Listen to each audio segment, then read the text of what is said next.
All right, today is May 21st, 2019, Tuesday, and our topic today is clutter curbs success.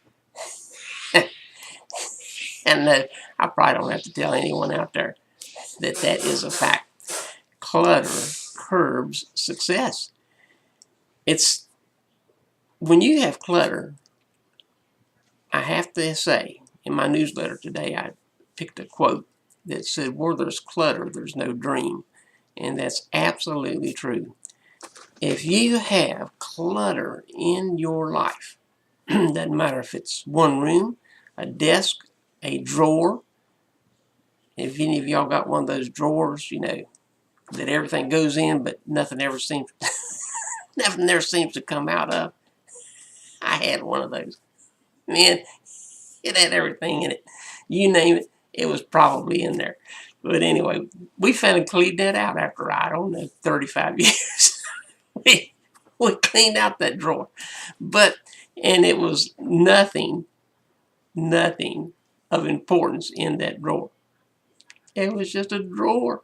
And if there was a paper clip or extra matchbook or whatever might be in my pocket, that's where it went. 35 years.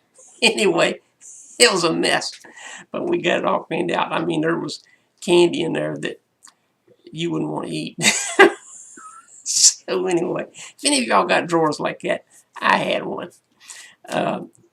Please don't wait 35 years to clean it out. Really, to be honest with you guys, to be absolutely honest, about once a year, you should go to your junk drawer, is what I call it, and just clean it out. I mean, probably you can take and dump the contents in a paper bag and throw it away or give it to Goodwill or something, because there's not anything in there that you're going to want to keep, especially candy that's 30 years old. But anyway, clutter just messes up your mind. You can't think straight. Your bills don't get paid on time. Oh yeah, that's right. Some people say, I can't never seem, I'm always paying late charges. I can't get my, well, look and see if there's clutter in your house. Do you know, and you guys can check whatever source you want to check, there is not one person that I know about that has a clean, fairly clutter-free house that ever pays their bills late. Not one. Does that tell you something? Oh man, years ago when I had so much clutter in my house, I was constantly missing a bill or sometimes several bills. And then I was paying late charges. I'm going like, this is stupid. What's wrong with it? Well, I couldn't find stuff. I didn't have everything organized. I didn't have, well, of course, then I didn't even have a computer. But, and you don't need a computer. You can take a pad and write down when your bills are due and always pay them at least a day before they're due. What was that? You don't have the money the day before? How come? You don't get paid until the day of the bill? Baloney.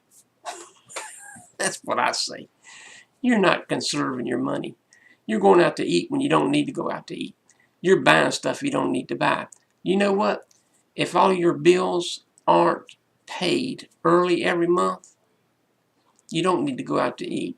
And you don't need to buy anything, not clothes, not anything. Thank you for that coffee. You don't need to do anything, purchase anything, get anything. Your bills are always paid a day ahead of time. Oh, you can't, you're a Christian, but you can't give to the church because your church asks for 10% and you can't give 10%. Really? Why can't you give 10%? Because you had to have that new car and it cost you $100 more a month per month payment than you thought it was going to cost. You didn't look at the gas mileage and you just bought it because you wanted it and it gets 12 miles of the gallon and it takes high test premium, and premium is $3.29 to $3.79 a gallon. Duh. Use your brain. Should have used your brain before you bought that car. But anyway, the way I taught my children was, whatever car you want, get what you want. Don't just buy something because you need transportation. And check the gas mileage. Take the average gas mileage that vehicle gets. Look at the highest price of gas, which is premium. Multiply that by 3. If you aren't willing to keep that car and pay the gas cost at 3 times the price of what that gas is after you've looked at the mileage, don't buy that car. Doesn't take a brain surgeon to figure that out. If you want a car that gets 15 miles to the gallon and high test is 330, figure $10 a gallon. Now, do you really want to fill up a 23-gallon tank every week, $230? How much is that a month? $960 a month. But Reverend Booth, that's not how much gas costs now. It's going to. I mean, I remember when gas was 16 cents a gallon. 16 cents. High test was 19 cents. So don't tell me what it's going to be. I know what it's been. I know where it's at now. And I can see, as any intelligent person can, where it's going. Up. It will fluctuate, but it's going up. So, spending when you don't need to spend creates clutter. Think about that a second, because I was talking about a car. If you have a car that gets 25 miles to the gallon and it uses regular, okay, and regular is $2.50 a gallon, multiply it by 3, that's $7.50 a gallon. But it only takes 14 gallons to fill it up. Yay! That means a fill up will merely cost you how much? 10 gallons would be $75, and 4 more gallons would be $7 more, $82 to fill it up, say in 5 to 7 years. The average person actually keeps a car a lot longer than they used to, because the cars are so well built. But when your mind is cluttered with trying to figure out how to put gas in your car so you can go to work, so you can earn money, so you can put gas in the car, I know there's more to it than that, but that's what it boils down to. Your mind is cluttered. It's not physical clutter, it's mental clutter. People can have spiritual clutter. Oh yeah, let me talk about that for a second. Spiritual clutter. Oh no, you can't say anything about that because, you know, in whatever religion you're in, we have certain practices and things that we need to do, and I have to keep my mind on God. Well, wait. I believe the Bible states specifically, he or she who does not take care of his own household is worse than an infidel. If you have so much work and dedication and commitment to your church and spiritual things that you can't take care of your family, you're not a Christian. You're not even close to a Christian or any other religion, because all religions I'm aware of say take care of your family. Simple as that. If you're so heavenly minded that you're no earthly good, you are useless. Oh, Brother Booth, everybody is useful. No. If you got your mind so stuck up in the clouds that you can't see that you need to prepare food for the family, you need to get to your job on time, that means early every day. If you're not to your job 15 minutes before it starts, you're late. I don't care if you like it or not. If you're not at your job 15 minutes before it starts, you are late. You don't have time to transition into your job. You punks, I used to be one, you punks that wait to the last minute to roll out of the bed, rush into the shower, head out to work and get to work 1 minute before the job starts. What are you thinking? What was I thinking when I used to do that? Yeah, I did. When I was much younger. All I thought, I wanted to get the last minute of sleep I could, and I was going to a job that I didn't love. Well, too bad for me, because I was a Christian, and God woke me up, straightened me out, and helped me to realize that job that He had allowed me to get should be done as unto Him, not as unto thus saith Joseph W. Booth. Changed my thinking. It also changed my work habits, and I started getting to work early. And you know what? Usually within a few months, if I was in that situation, I wasn't in that situation much, but within a few months, God opened up a job that was much, much better and paid a lot more. It's just simple economics, spiritually, physically, and mentally. The less clutter you have, the more space in your mind, the more space you have for yourself. I mean, when you sit down in a chair, do you have to move over the mail because somebody plopped it down in your chair? Do you have to climb over dishes that kids and husbands and sometimes wives have left laying around the living room? It's okay to drink a cup of coffee or a glass of tea or whatever, or even eat in the living room. But when you finish eating, take the stuff back to the kitchen where it belongs. Put it in the sink.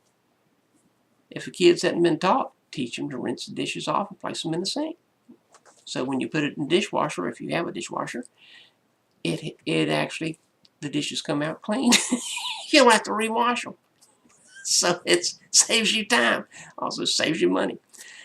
So the reason I'm talking about clutter is it's something that's bothered me the majority of my life. There was only a period of time when I was at college that I was actually clutter-free. I was very organized. And when I was in the Navy, I was actually clutter-free. So 2 times in my life. And then after I got out of college and got married, I started being a clutter bug again. And it lasted for years. So I'm not telling you something or jumping onto you as like I'm so great and I had never done this. I've done it, man. I've done it. But I'm telling you, you can make a difference by taking the steps that's in my newsletter today. Do not look at the big, gigantic task of cleaning up everything, because you won't ever start. I never did. I'd be all hyped up, and then I would go, oh man, are you kidding me? I'll never get this done, and I didn't. I didn't for years. So don't tell me about that. Here's what I found worked for me. Might not work for you. Worked for me. I read something, don't know where I read it, but I remember a lady wrote it, and she said she talked about some of the same things I'm telling you about. She had the same issues. I thought usually women are pretty organized. Anyway, but she said that, she was very disorganized and her house was a mess and she looked almost like a hoarder, but she wasn't. But she said she felt like it. Well, anyway, she said finally she had had enough. And she said, I don't know what to do. And somebody told her, start. Are you kidding me? Duh. Start where? Start in one corner of your room. The room that your family first sees when they come home. She said, well, what is that going to do? And the person told her, start in a corner, any corner of the room that your family sees when they first come home, and get that corner clean, however long it takes. When you finish that corner, do another corner. And eventually, you will have, if your room has 4 corners, you'll have the 4 corners clean. And the room will be clean. Because where does all the stuff go? To the sides and the corners. It doesn't go out in the center of the room and pile up, I don't think. Well, anyway, she said that made perfect sense. She said, but, I get in there and I start working and it takes so much time. And the person told her, look, set a timer for 20 minutes. When the bell goes off, stop. But what if I'm not done? Doesn't matter. 20 minutes. Stop. That's it. That's it for that segment, that time, that day, whatever. And you don't have to do it every day. You can do it every other day, or maybe there's one day a week that you can spend on clutter. Then do one day a week. In 4 weeks, you got 4 corners done. Wow. How many rooms does the average house have? I don't know. 8? I'm not sure. 32 weeks. You got your house done. So think about that. 8 months. 8 months you can have all your house cleaned up. So that's my little tidbit for today. Clear the clutter, but do it in a palatable way, a way that you can do. Not that some book tells you, not that you've listened to a YouTube video and this person's all hyper and everything. Oh yeah, you can just do blah, blah, blah. And you're like, I can't do that. Well, don't do it. Start with what you can do. And the corner, for me, was the thing. If I can get one corner clean, I know that sounds stupid. If I can get one corner clean, I can do another corner. That, So whatever works for you. And if you have to set a timer, just 20 minutes. 20 minutes. If it was 20 minutes once a week in a month, that's an hour and 20 minutes. In a year, that's 12 hours. And let me think that through just a second. And it's 15 hours in a year. So whatever works for you. This is a Rev saying make this week awesome. Go to our website, www.astepabove.life. I've made some changes. Send me your comments. Tell me what you think about the changes I made on it. Buy some coffee. That'd be fantastic. That's how we support our ministry.